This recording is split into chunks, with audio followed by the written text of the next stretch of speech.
Jetzt wird es wild. Wir gehen auf Testsafari und pirschen uns an den Nashorn aus dem Hause Spinlord heran.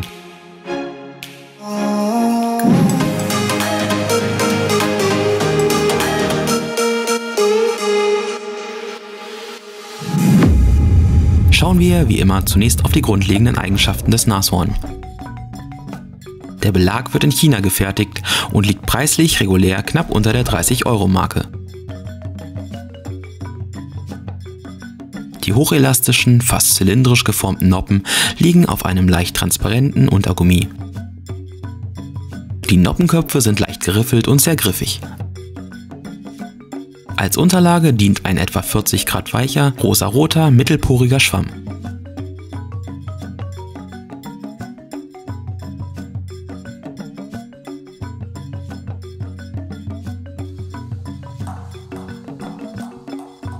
Im Dots-Test zeigt der Nashorn ein gehobenes Grundtempo sowie jede Menge Dynamik und für eine Kurznoppe ein sichtbar erhöhtes Spin-Potenzial.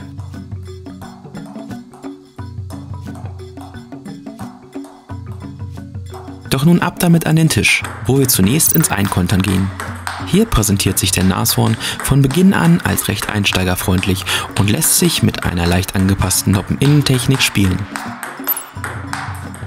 Somit können wir auch direkt vorwegnehmen, dass sich der Belag auch prima auf der Vorhand spielen lässt. Dennoch muss man aufpassen, dass die Bälle nicht zu weit nach unten ziehen. Der Ballabsprung und die Ballflugkurve sind nämlich relativ niedrig. Etwas wettmachen kann man dies durch den früh einsetzenden Katapulteffekt, der die Bälle recht zügig beschleunigt und damit deutlich unterstützend wirkt, wenn es darum geht, den Ball übers Netz zu befördern. Als Gegenspieler muss man sich beim lockeren Kontern bereits auf unangenehme flache und störeffektbehaftete Bälle einstellen. Im Blockspiel am Tisch reagiert der Nashorn recht unempfindlich auf Spin. Durch den bereits erwähnten Katapulteffekt werden die Bälle fast von allein zurückgespielt, sodass hierbei eine passive Schlägerhaltung ausreichend ist. Etwas stärker retourniert, tauchen die Blocks schnell ab und kriegen ein hohes Tempo. Bei Bedarf nimmt der Belag allerdings auch gut Geschwindigkeit aus den Bällen heraus.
Das Kurz-Kurz-Spiel über dem Tisch gehört unserer Meinung nach aufgrund des hier doch etwas hoch ausfallenden Ballabsprunges nicht zu den Stärken des Belages.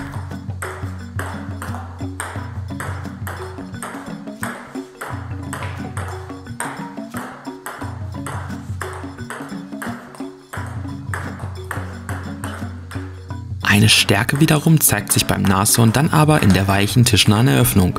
Fast mühelos ist dies auf Unterschnitt machbar. Zudem zeigt sich der Belag hier recht fehlertolerant und damit natürlich ebenfalls einsteigerfreundlich. Die Bälle bekommen einen schönen Bogen und das Spin-Level liegt auf einem gehobenen Niveau.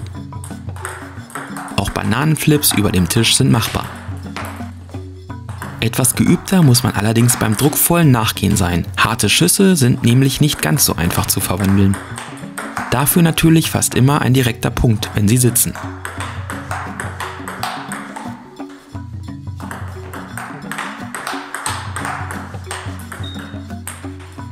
Tendenziell glauben wir, dass der Nashorn in dünneren Schwammstärken, übrigens auch in der langen Abwehr, sinnvoll gespielt werden kann.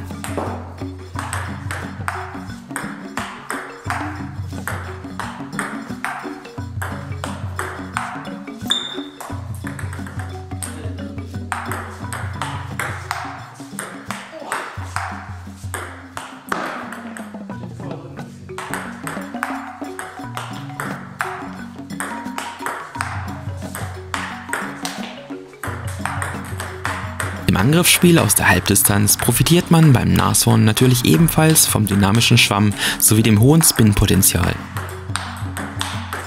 Damit kann man also auch gegen Topspins und druckvoll Konter produzieren.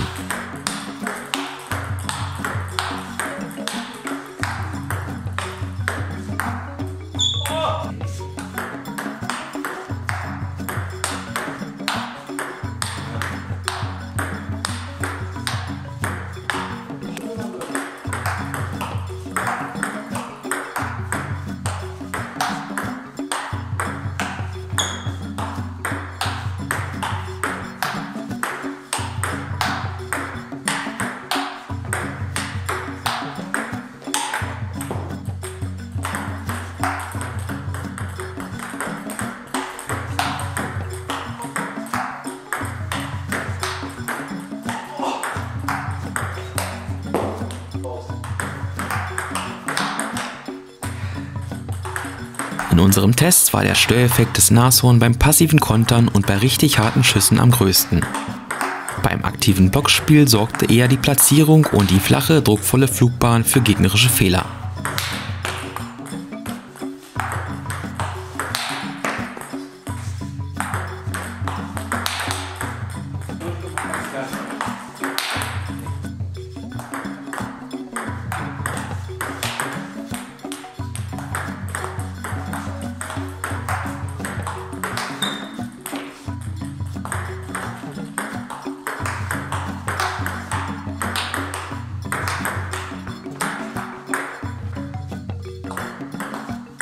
Abschließend kommen wir also zu dem Fazit, dass der Nashorn eine variabel einsetzbare Kurznoppe ist, die mit einem hohen Spin-Potenzial, einem soliden Störeffekt und nicht zuletzt ordentlich Dynamik daherkommt.